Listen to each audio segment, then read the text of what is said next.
Elizabeth Krisnasinuran. Saya anak kelas 2.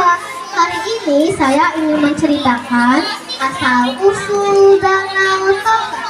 Cerita ini dari Sumatera Utara. Ayo teman-teman dengarkan ceritanya.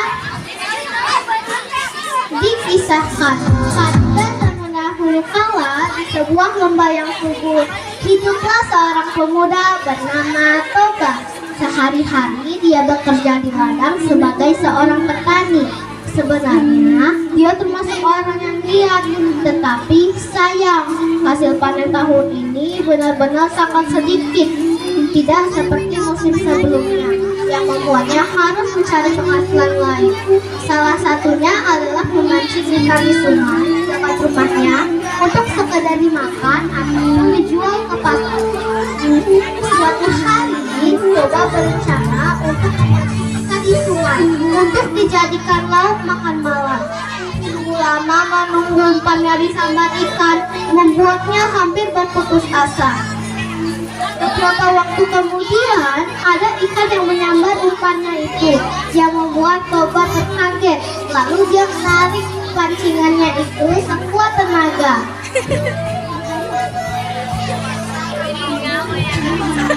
Dan tampak ada ikan yang besar, bersisi keemasan sangat cantik. Melihat ikan itu, Toba pun kegirangan, lalu memasukkan ikan itu ke dalam tempat yang dia bawa. Dia segera pulang ke rumah. Setelah dia di rumah, dia sedikit kecewa karena tidak ada kayu bakar di rumahnya, yang membuatnya harus kembali pergi ke ladang. Dia taruhlah ikan itu ke dalam sebuah tempayan, lalu dia langsung pergi ke ladang. Saat di ladang, dia masih memikirkan ikannya itu. Malam ini dia akan makan yang istimewa. Setelah selesai mencari kayu bakar, dia segera pulang ke rumah dan menghidupkan api. Dia mengecek ke dalam tempayan. Ternyata tidak ada ikan di dalam tempayan, melainkan hanya ada beberapa kepingan emas, yang membuat Toba terkaget sekaligus kebingungan. Dia pun ingin menenangkan dirinya di kamar. Saat membuka pintu kamar, betapa terkejutnya dia karena ada wanita berambut panjang yang sedang menyisir rambutnya. Dengan bergemetaran, Toba pun berkata, "Siapakah engkau?" Wanita itu pun memalingkan wajahnya ke arah dia.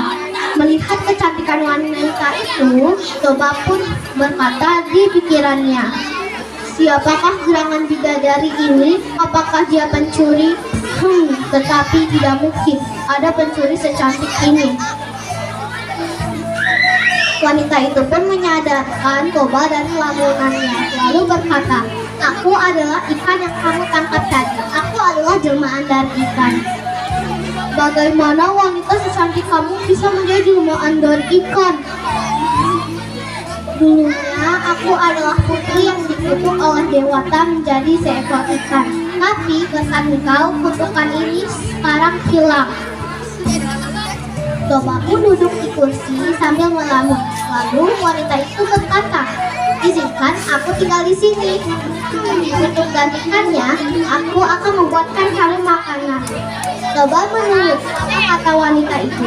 Dia pergi ke dapur, lalu menunggu hidangan tersaji untuk mereka berdua. Tidak lama kemudian, hidangan pun tersaji. Lalu mereka makan bersama, dan makanan itu sangatlah lezat, yang membuat Toba berandai-andai di dalam pikirannya. Andai saja wanita ini bisa menjadi istriku, pasti hari-hariku akan sangat indah. Apalagi dia pandai dalam memasak.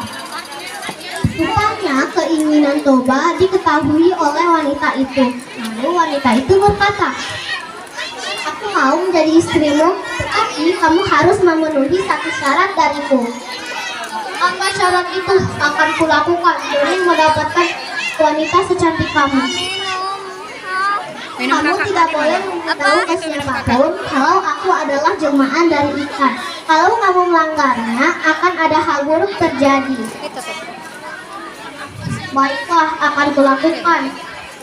Mereka pun menikah dan singkat cerita, mereka mengaruniai seorang anak bernama Samosir. Samosir adalah anak yang nakal sekaligus malas karena dimanjakan oleh kedua orang tuanya. Suatu hari ibu Samosir meminta Samosir untuk mengantarkan bekal ayahnya. Samosir antarkan bekal. Ayahmu sudah lapar di ladang. Kenapa tidak ibu saja yang mengantarkannya? Aku tidak mau. Samosir tidak mau menuruti kata ibunya. Tetapi setelah itu minum kakak yang pink tadi, botol pink. Tetapi dengan muka yang masam. Setelah setengah perjalanan, Samosir mengira kalau ayahnya bisa menyuruh sejenak. Dia bermain dan bermain. Setelah puas bermain, dia kelaparan. Tanpa berpikir panjang, dia memakan makanan ayahnya. Susah sekali buatan ibu. Aku ketagihan. Dia hanya menyisakan sedikit untuk ayahnya. Setelah selesai makan, dia segera pergi ke ladang. Di ladang, ayahnya kelaparan menunggu makanannya. Setelah itu, dia pun memberikan bekalnya ke ayahnya. Melihat Samosir mengantarkan bekal, bukanlah istrinya. Ayahnya pun langsung terkejut dan dia meminta Samosir untuk makan bersama. Samosir, ayo makan bersama, kamu pasti lapar. Tidak ayah, aku sudah kenyang. Aku sudah kenyang. Ayah Lana dari rumah ke ladang cukup jauh, pasti kamu kelaparan. Tidak ayah, tadi aku sudah kenyang. Ayah pun memutuskan untuk makan sendiri di bawah pohon yang rindang. Tetapi betapa terkejutnya dia setelah membuka bekal itu. Hanya ada sedikit makanan di dalam situ. Dia pun memarahkan Samosir. Samosir, kamu telah memakannya waktu di jalan tadi ya? Tidak ayah, tadi waktu di jalan aku yang makannya dan menyisakan sedikit untuk ayah. Yang penting cukup kan? Mendengar kata-kata anaknya itu yang tidak merasa bersalah, ayahnya pun makin marah. Samosir, kelakuanmu itu sudah di luar batas. Kemana kamu, dasar anak ikan? Kemarahan Oba sudah tidak terbendung lagi. Kertas putih itu. Dia telah melanggar janjinya. Mendengar kata-kata ayahnya itu, Samosir sedih, lalu memutuskan untuk pulang. Setelah tengah perjalanan, dia masih merenungi kata-kata ayahnya itu, bahwa dia bukanlah anak ikan, tetapi anak dari ibunda yang telah mengandungnya. Setelah itu dia langsung pulang, lalu memberitahu semuanya kepada ibunya. Bu, tadi waktu di jalan ayah memberitahu kalau aku adalah anak ikan. Nah, kata-kata ayah tadi jangan kamu masuki ke hati ya. Kamu tetaplah anak ibu. Kamu harus menjadi anak yang baik dan mandiri ya nak. Jangan menyusahkan orang lain. Sekarang pergilah ke atas bukit di sana sebelum ada hal buruk terjadi. Samosir pun menuruti apa kata ibunya. Dia pergi ke atas bukit. Setelah dia sudah di atas bukit, ibunya berlari ke sungai dan menjelma menjadi ikan. Tiba-tiba langit menjadi hitam. Hujan deras datang, petir yang kuat datang dan juga angin yang kencang.